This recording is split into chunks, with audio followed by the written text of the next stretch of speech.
जय श्री गणेश। नमस्कार, मैं आचार्य संजय द्विवेदी। मेरे समस्त प्रबुद्ध दर्शकों का मेरे चैनल पर हार्दिक स्वागत है। प्रिय दर्शकों, आज मैं मेष राशि का सितंबर माह का मासिक राशिफल लेकर आपके सम्मुख उपस्थित हूँ।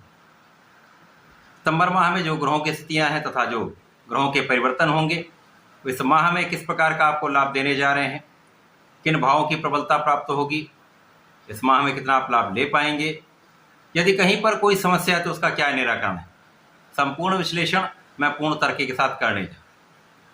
प्रिय दर्शकों, इस राशिफल को आप अपने लग्न तथा राशि दोनों के अनुसार देख सकते हैं। मेष राशि के लिए 1 सितंबर को जो ग्रहों की स्थितियां वो इस प्रकार होंगी। आपके द्वितीय भाव में गुरुदेव बृहस्पति का गोचर चल रहा है। तृतीय भाव में स्वयं लग्नेश मंगल होंगे। चतुर्थ भाव में बुध का गोचर चल रहा होगा। आपके पंचम भाव में सूर्य के साथ प्रारंभिक समय में चंद्रमा होंगे। षष्ठम भाव में शुक्राचार्य अपनी नीच राशि में होंगे, जहां पर ये केतु के साथ गोचर कर रहे होंगे। आपके एकादश भाव में शनिदेव होंगे तथा आपके द्वादश भाव जहां पर मीन राशि बनती वहां पर राहु का गोचर चल रहा। अब ये समस्त ग्रही स्थितियां हैं। इसके पश्चात पहला परिवर्तन बुध का है, जब बुध 4 सितंबर को अपनी राशि का परिवर्तन करेंगे तथा प्रातःकाल 11:41 पर सिंह राशि में प्रवेश कर जाएंगे, जहां पर एक महायोग का निर्माण होगा। दूसरा परिवर्तन सूर्यदेव का है, जब सूर्यदेव 16 सितंबर को अपनी राशि का परिवर्तन करके शाम को 7:42 पर आपके षष्ठम भाव में प्रवेश कर जाएंगे। इसके पश्चात शुक्राचार्य का परिवर्तन होगा, जब शुक्राचार्य 18 सितंबर को अपनी नीच राशि से निकलकर आपके सप्तम भाव में अपनी मूल त्रिकोण राशि तुला राशि में प्रवेश करेंगे। दोपहर 2:04 पर यह परिवर्तन हो। तो ये संपूर्ण ग्रह स्थितियां हैं तथा परिवर्तन है। मेष राशि के लिए प्रारंभिक समय से यदि हम देखें तो लग्न के स्वामी का गोचर पराक्रम के भाव में हो रहा है। अब पराक्रम के कारक मंगल हैं, अपने स्वयं के भाव में होंगे तो निश्चित रूप से यहाँ पर प्रबलता प्राप्त होगी। मंगल का प्रभाव निश्चित रूप से आपके परिश्रम को कई गुना बढ़ाने वाला है। स्वयं के भाव में होंगे तो वृद्धि हो जाएगी।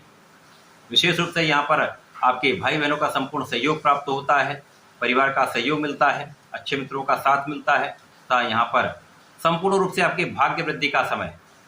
भाग्य के स्वामी गुरुदेव बृहस्पति की भी स्थिति अत्यंत प्रबल है। यहाँ पर ये धन भाव में गोचर कर रहे हैं, जिसके कारण यहाँ पर भाग्य भी अच्छा होगा, परिश्रम भी अच्छा होगा तथा आप धनवान भी बनने वाले।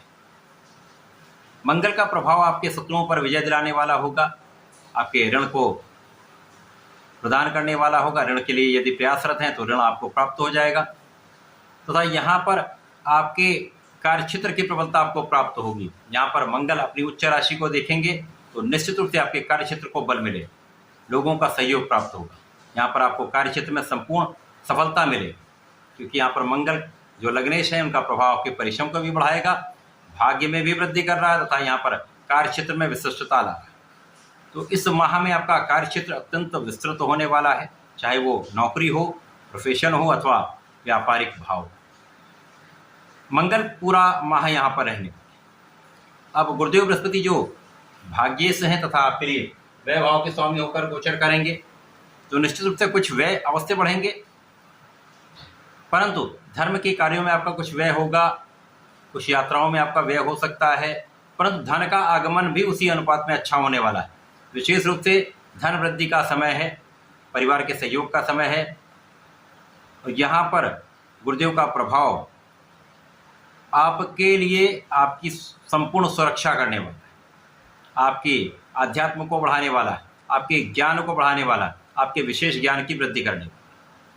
इसी प्रकार से गुरुदेव का संपूर्ण प्रभाव आपके लिए कार्यक्षेत्र में प्रबलता लाने वाला है। अब कार्यक्षेत्र पर गुरुदेव का भी प्रभाव है, मंगल का स्वयं का प्रभाव है, तो निश्चित रूप से अत्यंत प्रबल स्थिति बन रही है। अब कार्यक्षेत्र के स्वामी शनिदेव हैं, जो एक अच्छी स्थिति में बैठे हुए हैं, वक्री अवस्था में होकर लाभ भाव में गोचर कर रहे हैं। तो निश्चित रूप से इस माह में आपका कार्यक्षेत्र अत्यंत विशिष्ट रहने वाला है। कार्यक्षेत्र से बड़ा धन लाभ आप लेने वाले हैं, लाभ की वृद्धि कई गुना होने वाली। इनकम में वृद्धि होगी, आपका इंक्रीमेंट हो सकता है, व्यापारिक विस्तार के कारण आपके धन का लाभ हो सकता है। ज्ञान की वृद्धि का समय है, शिक्षा में सफलता का समय है। इस समय में शनिदेव का प्रभाव आपके लग्न को भी प्रबलता देगा, आपके शिक्षा ज्ञान के भाव को प्रबल करने वाला है, संतान सुख की वृद्धि करने वाला है तथा इस माह में सूर्य और शनि का 180 डिग्री का जो संबंध है आपके सरकारी कार्य में आपको सफलता देने। यदि आप सरकारी नौकरी के प्रयास में लगे हुए हैं, शासनिक सेवाओं की तैयारी में हैं, तो यदि आप संपूर्ण प्रयास कर लेंगे तो आपको सफलता मिल के रहेगी। संतान पक्ष भी बलवान रहेगा, संतान सुख भी मिलेगा। अब सूर्यदेव जो पंचम भाव के ही स्वामी हैं, पंचम भाव में गोचर कर रहे हैं, जहाँ पर इनकी स्थिति अत्यंत प्रबल है। अब सुख के स्वामी के साथ प्रारंभिक समय में इनका गोचर है, जिसके कारण ज्ञान से विशेष धन लाभ होता है। आपके सरकारी क्षेत्रों से विशेष आपको यहाँ पर लाभ की वृद्धि होती है। तो सरकारी नौकरी में है, सरकारी तंत्र से जुड़े हुए हैं, सरकार में है, तो यहाँ पर विशेष रूप से आपका कार्य क्षेत्र अत्यंत प्रबल होगा, धन का क्षेत्र प्रबल होगा, आपके लाभ की वृद्धि निश्चित रूप से होगी। शिक्षा में संपूर्ण सफलता तथा शिक्षा से आपको विशेष लाभ यहाँ पर होने। अब यहाँ पर यदि हम देखें तो राहु जो द्वादश भाव में गोचर कर रहे हैं, यहाँ पर तो समस्या का योग बनता है, क्योंकि राहु 12वें भाव में कहीं न कहीं विवाद का योग बनाते हैं। जो लोग विदेश में रहकर कार्य कर रहे हैं वहाँ पर भी सजग रहना होगा, परंतु विदेश में आपको अधिक लाभ मिलेगा। यहाँ पर राहु का प्रभाव बुध पर है, शुक्र पर है। शुक्र आपके 6वें भाव में गोचर कर रहे हैं, नीच की राशि में है, परंतु यहाँ पर बुध केंद्र के भाव में गोचर कर रहे हैं, जिसके कारण शुक्र का नीच भंग भी हो रहा है। तो यहाँ पर बहुत कोई कठिनाई का समय नहीं है, परंतु राहु का प्रभाव आपके मन को भटकाने वाला होगा, भोग विलास की वृद्धि करने वाला होगा, अकारण विवाद कराने वाला होगा। इन विवाद से नहीं बचेंगे, अवॉइड नहीं करेंगे तो आप कानूनी समस्याओं में फंस सकते हैं। ऐसी स्थिति बन सकती है यदि आपकी कुंडली में कहीं राहु से बुध और शुक्र पीड़ित हैं अथवा शुक्र पीड़ित हैं, तो इन समय में आपको विशेष रूप से सजग रहना होगा। अपने भोग विलास, अपने व्यसन पर नियंत्रण रखना होगा, विवादों से दूर ही रहना होगा तथा इस समय में आपका ऐश्वर्य तो बढ़ेगा, आपका धन अवश्य बढ़ेगा, आपके प्रेम में वृद्धि अवश्य हो, सुखों के वृद्धि का समय है, सुख साधन आपके बढ़ेंगे। परंतु यहाँ पर अभी जब तक बुध आपके चतुर्थ भाव में गोचर कर रहे हैं, किसी भी प्रॉपर्टी को लेने से बचेंगे तो विशेष लाभ होगा। अब बुध ही पहला परिवर्तन करके पंचम भाव में प्रवेश कर जाएंगे, यहाँ पर ये राहु के प्रभाव से भी मुक्त हो जाएंगे तथा अपने मित्र की राशि में प्रवेश कर जाएंगे।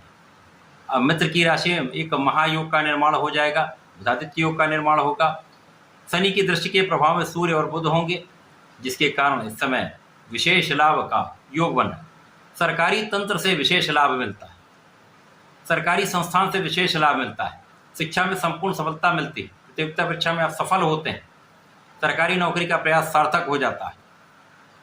इस समय में आपके परिश्रम में भी वृद्धि होगी, आपके शत्रुओं पर भी संपूर्ण नियंत्रण हो। अब दूसरा जो परिवर्तन है वो सूर्यदेव का ही है। सूर्यदेव जो अभी अपनी ही राशि में गोचर कर रहे हैं, अत्यंत प्रबल अवस्था है, लाभ की वृद्धि कर रहे हैं, संपूर्ण क्षेत्रों से आपको लाभ दे रहे हैं। अब ये 6वें भाव में जाएंगे। यद्यपि सूर्य को किसी प्रकार का कोई त्रिक दोष नहीं लगता है, अब सूर्य और शुक्र का एक विशेष योग बन जाए। यहाँ पर शत्रुओं का विनाश तय है, सरकारी तंत्र से आपको लाभ मिलेगा तथा कानूनी समस्या में आपकी विजय निश्चित है। यहाँ पर फिर भी आपको विवाद से बचना होगा, आंखों से संबंधित कुछ समस्याएं हो सकती हैं, व्यसन से बचेंगे तो किसी प्रकार का रोग यहाँ पर आपको घेरेगा नहीं। तो सूर्य और शुक्र का प्रभाव यहाँ पर एक अच्छे लाभ आपको देने चाहिए। राहु के दुष्प्रभाव में सूर्य आएंगे, परंतु लंबे समय तक सूर्य पर किसी प्रकार का ग्रहण का प्रभाव नहीं होता है, तो यहाँ पर डरने की आवश्यकता नहीं। केवल नित्य सूर्यदेव को जल देंगे, ओम घृणी सूर्याय नमः का जप करेंगे तो विशेष लाभ मिलेगा। अब तीसरा परिवर्तन शुक्राचार्य का, जब शुक्राचार्य आपके 6वें भाव से निकलकर अपनी राशि में प्रवेश कर जाएंगे। अब यहाँ पर ये अपनी मूल त्रिकोण राशि तुला राशि में पहुंच जाएंगे।